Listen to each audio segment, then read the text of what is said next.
This is ice.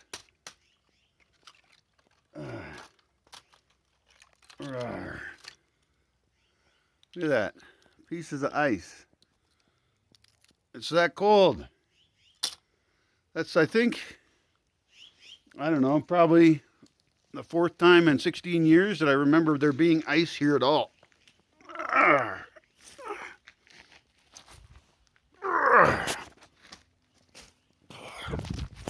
A little hard to get up. Woof, now my hand's cold. It just doesn't get that cold here often. It got under 32 long enough for ice to form. It was cold inside the house too. That's really impressive. Sun's coming up over the lake again. Wow. Luckily, I don't have to be that comfortable. I gave up on comfort a long time ago. In fact, I think that the desire to always be comfortable is one of the worst things about the world right now. Industrial world thinks that they should have lots of flavors in their mouth from all over the world, that they can use lots of energy to be comfortable instead of good design, because we could, in most places, almost everywhere, it would cost more, but we could design buildings that are more comfortable with less energy. Ideally none. Like, I use no electricity for heating or cooling. I don't use any propane or gasoline for heating or cooling. I'm just cold. Now, that's not the right solution. We should still design things so that things are comfortable, and that can be done now. We know what we're doing.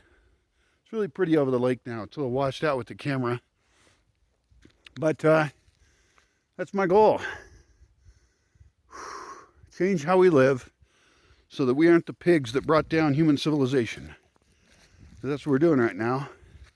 A lot of people talk about doing something about it. Most of them talk about producing more energy.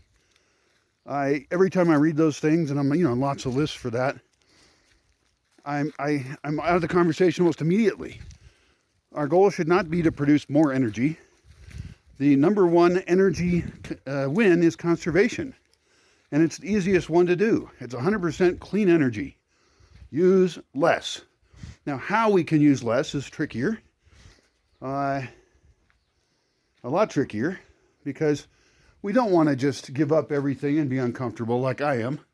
That's been my solution, is to break away from society as it is.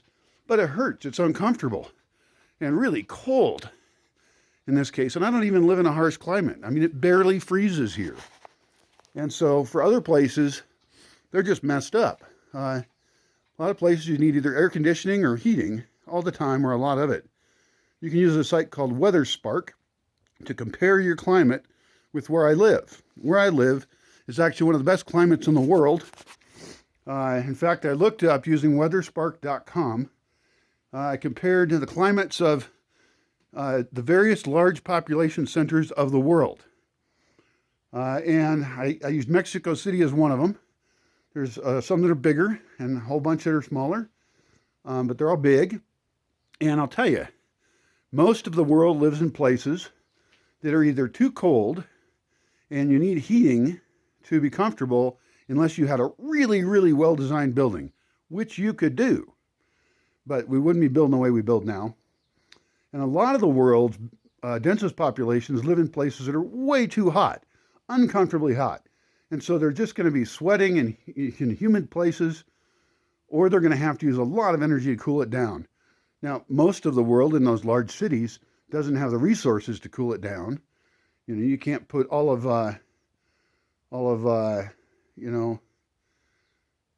Rio on air conditioning without a lot of energy. So most of them just kind of suffer.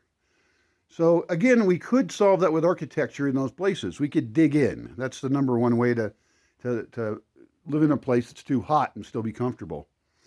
Anyway, it's design solutions that we can make a better world with. But right now, pretty much everybody is just scrambling to get more resources, to waste more resources. And I believe that someday in the future, we will look back on how we lived, if there is anyone left to look back on anything, and we'll say, wow, we just threw away everything. We threw away so much. We had no concept. Well, I did have a concept. I'm telling you now, You can pay attention or think I'm a dumbass who's criticizing you. I'm not criticizing you. I'm just telling you you're going to die and you're doing things wrong, you know.